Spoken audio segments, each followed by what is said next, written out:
Hello, everyone, and welcome to my English language lesson on obligations.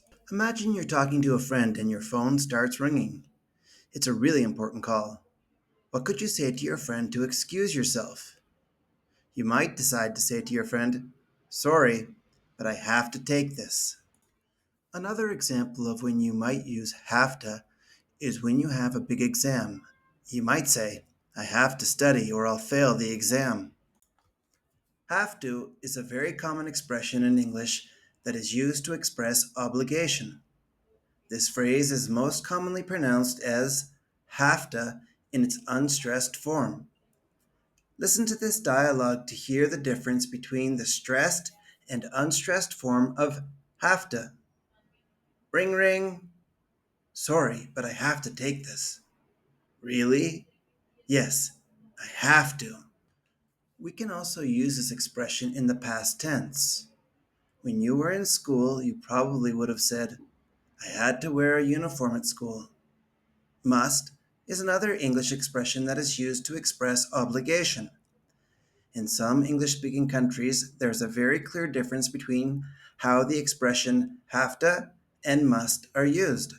However, in Canada and the United States, the word must is less commonly used in everyday conversation. Instead, speakers from these countries tend to use have to or should when speaking.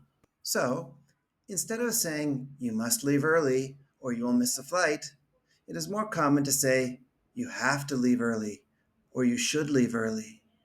Must tends to sound more formal and stronger and tends to be used more in writing. For example, in an opinion column for a newspaper, the writer might say, "The cost of housing is too high. The federal government must do something about it."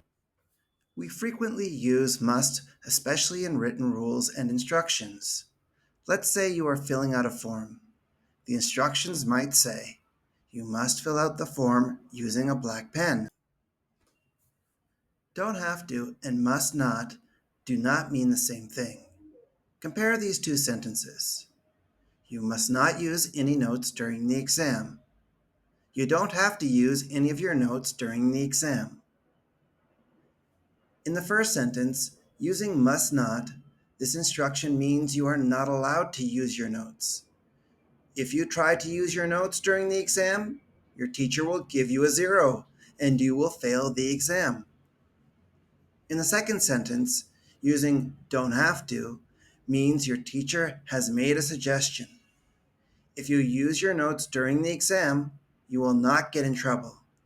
If you don't use your notes, it is also not a problem. Okay, so let's review. Have to is an obligation used in both speaking and writing. Must is a stronger and more formal obligation, mostly used in writing.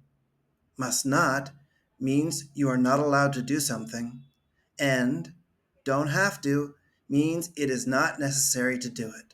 Now, pause the video and complete the exercise using have to or must. Press play again to see the answers. Okay, so here are the answers. Try reading them aloud to yourself. Thank you so much for watching until the end. Until next time.